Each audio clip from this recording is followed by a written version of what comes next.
ఇప్పుడు ఎద్దుల ఫైట్ స్టార్టింగ్లో జరిగింది కదా, అది ఎక్కడ తీశారు? అది ఎద్దుల ఫైట్ వచ్చి మేము రామోజీ ఫిల్మ్ సిటీ, ఇదే ఫస్ట్ సినిమా షూటింగ్ స్టార్ట్ అవ్వడం అనేది మేము ఆ ఫైట్తో తీసాం. మేము లెజెండ్ కూడా ఫస్ట్ ఫైట్తో స్టార్ట్ చేసాం. ఓకే. ఏమవుతుందంటే ఫైట్ సీక్వెన్స్ తీసినప్పుడు బాడీ వచ్చి ఫ్రీ అయిపోతుంది. ఫస్ట్ ఫ్లెక్సిబుల్గా అయిపోయి మనం కంప్లీట్గా ఫిల్మ్లో ఇన్వాల్వ్ అయిపోతాం. అంతేనండి అసలు. అంటే లెజెండ్ అలాగే చేసాం. ప్లస్ బోయపాటి గారి సినిమాలన్నీ కొంచెం స్టంట్ సీక్వెన్స్ తోటి స్టార్ట్ చేస్తాం. అలాగే ఈ పిక్చర్ కూడా అట్లాగే ఆ ఎద్దులతో. ఆయన బోయపాటి గారు స్పెషల్గా ఒంగోలుకి వెళ్ళి అది ఒక్కొక్క ఎద్దులు మామూలుగా లేవండి అమ్మ బాబాయ్. యాక్చువల్గా వాటికి తెలియదు కదా మనం. సో హ్యూజ్ కెమెరాస్ సెటప్స్, ఆ లైట్స్ అవన్నీ వేస్తుంటే వాటికి తెలియదు. ఒక్కొక్క ఎడ్డు 1500 kgs ఉంది, 1.5 ton ఉంటుందంట. ఓకే. దాని చుట్టూ ఒక 10 మంది వాటికి వస్తారు, ట్రైనర్స్. వాటిని కంట్రోల్ చేయలేం. మన కెమెరాస్ వచ్చి దగ్గరగా ఉంటేనే ఆ మ్యాగ్నిఫైడ్ ఇమేజెస్ తేగలం. వచ్చి కెమెరాని కొట్టుకుంది అనుకోండి. లాస్ట్ క్లైమాక్స్లో కూడా దానికి మెయిన్ చీఫ్ ఒక ఆయన ఉన్నారు. ఆయన ఊరైన బాగా ఎడ్ల మీద ఆయనకి చాలా ప్యాషన్ అనుకుంటా. ఓకే. వాటితోటి లాస్ట్ మేము ఈ విలన్ కిల్ చేసే సీన్కి ఇంకా మ్యాక్సిమం సినిమాలో ఆ టెంపో క్రియేట్ చేసే టైంలో అది ఎక్స్ట్రీమ్ స్పీడ్ తోటి రావాలని కదా వచ్చినప్పుడు యాక్చువల్గా రోప్స్ వేసి కంట్రోల్ చేస్తాం. ఇప్పుడు యాక్చువల్గా సినిమాలో కనిపించదు కానీ ఒక 15 మంది దాని మెడలో రోప్స్ వేసి ఇటు అటు లాగి పట్టుకుంటే అలా వచ్చింది అది. ఓకే.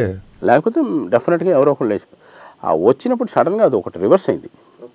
మీరు చూసుంటారు మీరు అట్లా అన్నప్పుడు ఆయన పడి వెళ్ళి కాలువలో పడిపోయాడు. ఓకే. నేను అనుకున్నాను ఆయన అవుట్. అది కూడా ఆర్ఎఫ్సీలో తీసారా? అది వచ్చి ఇక్కడ మేము ఎక్కడంటే తమిళనాడులో తీసాం. అది చెంజికోట అని, అది కూడా శివుడికి మెయిన్ స్పాట్. అంటే ఎద్దు వేరు ఆ ఎద్దు వేరా? లేదండి, ఈ ఫస్ట్ సినిమాలో బిగినింగ్ నుంచి ఎండ్ వరకు ఆ 2 ఎడ్లే.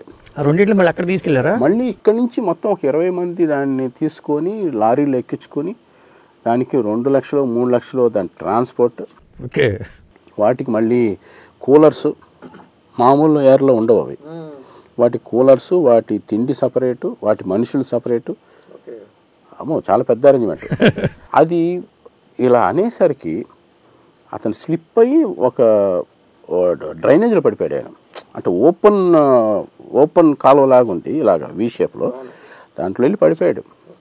మేము కెమెరాలు ఆపలేము. ఆ చూడటానికి మనం దగ్గరికి వెళ్తే అది మనల్ని ఇది చేస్తుంది. మొత్తాన్ని కంట్రోల్ చేసి చూస్తే ఆయన సేఫ్. ఓకే. ఇలాంటివి ఇన్సిడెంట్స్ అన్నీ అంటే యాక్షన్ చేయడానికి అంత నెసెసరీ అనిపించింది సినిమాకి. పైగా ఎద్దులకి ఇంపార్టెన్స్ ఉంది కదా. నందీశ్వరుడు, శివుడు అంటేనే నందీశ్వరుడు ఉండాలి. మరి ఆలోచన రావటం అనేది గొప్ప విషయం. Thought, very good thought. First ఈయన ఏంటి ఎడ్లు చూడటానికి సపరేట్గా వెళ్ళడం ఏంటి, ఈయన సపరేట్గా వెళ్ళేవాడు. ఈయన వెళ్ళి ఆయన దాన్ని ప్రాక్టికల్గా చూసి అవి పరిగెట్టే స్పీడ్ చూసి వాటిని మనం ఎలా కంపోజ్ చేయాలని మళ్ళీ ఫోన్లో డిస్కస్ చేసి ఆయన తీసుకొచ్చి ప్రతిదీ, అంటే చిన్న పాప వెతికే దగ్గర నుంచి మ్యాక్సిమం ఆ ఎడ్ల వరకు ఆయన పర్సనల్గా విజిట్ చేసి వాటిని ఓకే చేసుకుని వాటిని మళ్ళీ పేపర్ మీద పెట్టి మళ్ళీ మా క్రూ అందరిని పిలిచి వీళ్ళతో డిస్కస్ చేసి ఎలా ఉండాలి ఏంటని. సో ఇంత ప్లాన్.